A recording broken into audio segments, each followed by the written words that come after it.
Salut les champions et bienvenue pour cette vidéo qui porte aujourd'hui sur les atomes, les ions et les molécules, mais surtout sur les ions.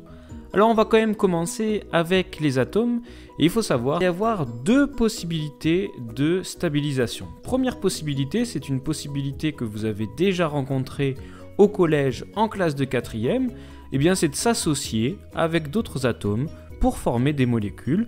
Exemple de molécules, l'éthanol, dans lequel on a 2 atomes de carbone, 5 atomes d'hydrogène et 1 atome d'oxygène, la molécule de méthane ou encore la molécule de dioxyde de soufre.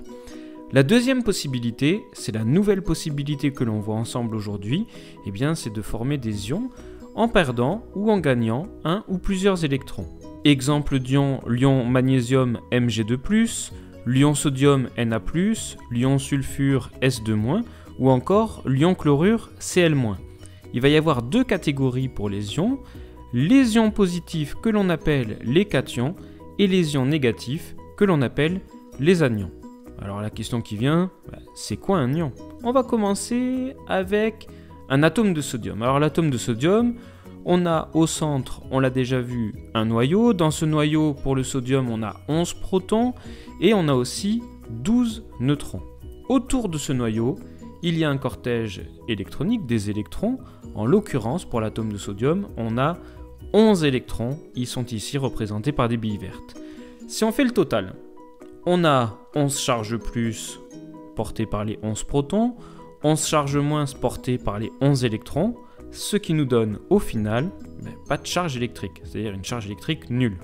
Du coup, au niveau de la représentation, l'atome de sodium est représenté par son symbole Na, et la petite notation 11 et 23, je vous rappelle que 11 c'est le numéro atomique qui correspond au nombre de protons, et 23 c'est le nombre de nucléons, c'est-à-dire les protons plus les neutrons. Bon, alors maintenant on va se demander, c'est quoi vraiment un ion? Eh bien il faut savoir que cet atome de sodium, il peut perdre un électron pour devenir stable. On voit donc qu'il y a une bille verte qui est partie. Cependant, au niveau de notre noyau, on a toujours 11 protons et 12 neutrons. Ce qui change, c'est le nombre d'électrons, puisque au lieu d'avoir 11 électrons, comme c'était le cas dans l'atome de sodium, eh bien on a maintenant seulement 10 électrons. Alors regardons un petit peu ce que ça donne au niveau des charges comme on l'a fait précédemment. On a 11 protons, donc 11 charges plus.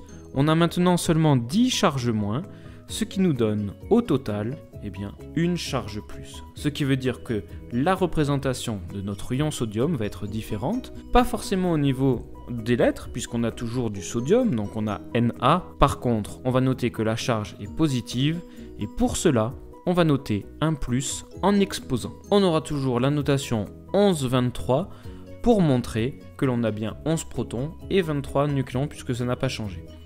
Alors il faut savoir que